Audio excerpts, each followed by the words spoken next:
Drawing, practice number 6.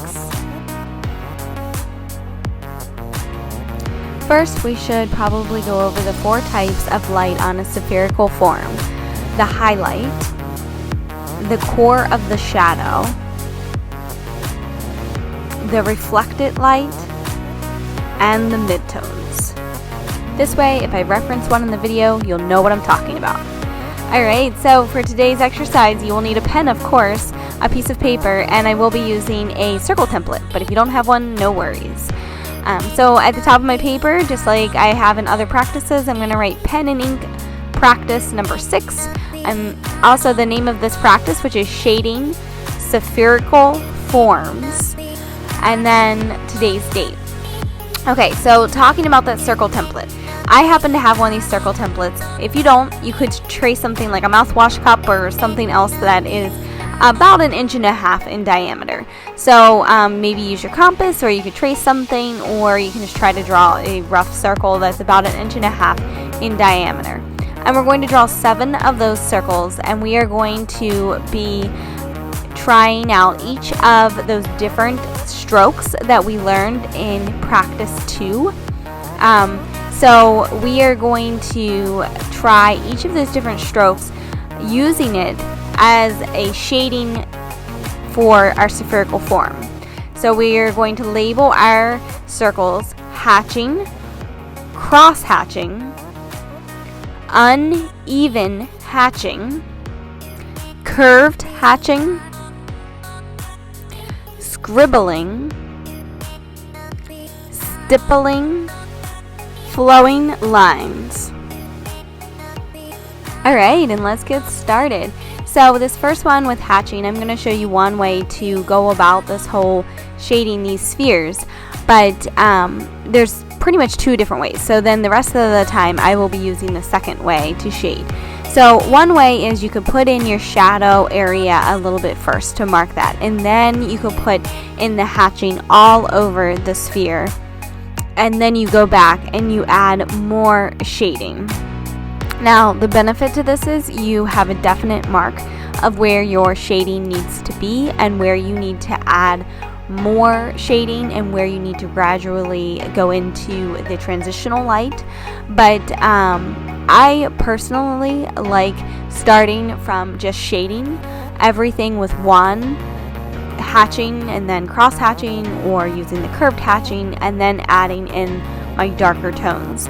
So I wanted to show you both ways, and you can decide which way you like best and then go about your shading from there.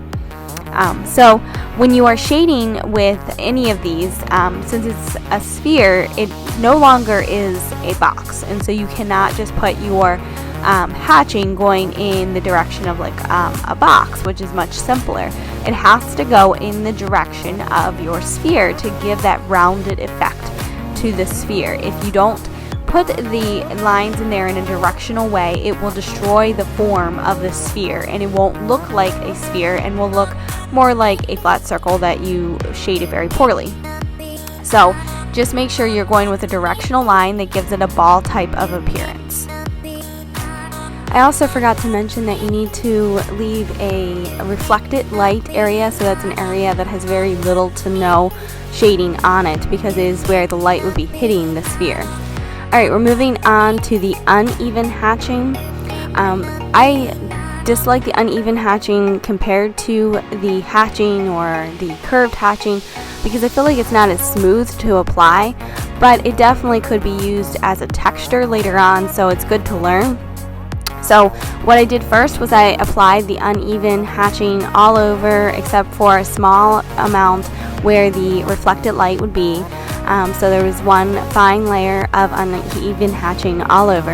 And then the next thing that I'm doing is I'm adding in that core of the shadow and making sure that that really stands out. And then what I'll do after that is I will transition the core of the shadow into the transitional light or the mid-tones and leave it slightly lighter at the bottom where the reflected light is. But of course you're not going to leave it as light as the reflected light area.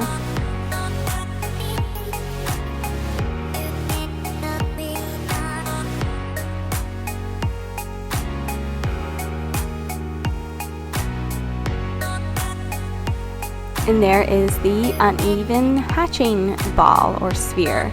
And the next one we'll move on to is the curved hatching. And I'm going to start it in the same way that I did the uneven hatching. I start a general, just all over tone of shading with the curved hatching, except for leaving the white where the reflected light would be.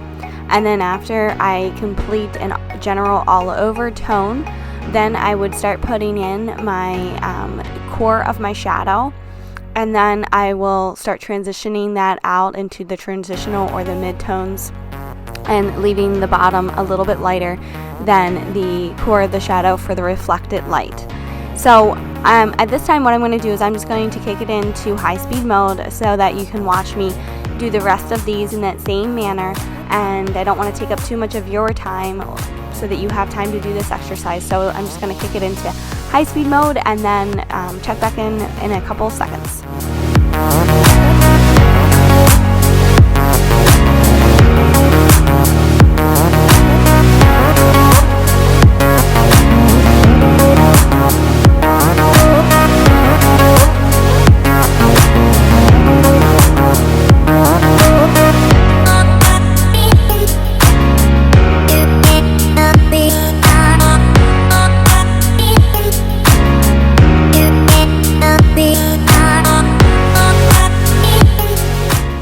Alright, there you have it. There's our 7 different balls, shaded with our 7 different strokes. I don't know about you, but stippling definitely took the longest. Those artists who use stippling, they are some patient people. I hope you enjoy this exercise. I'll see you next time. This is another practice that is inspired by the Pen and Ink Drawing Workbook by Alphonso Dunn. So if you'd like more practices by him, he has his own YouTube channel and offers a lot of different practices.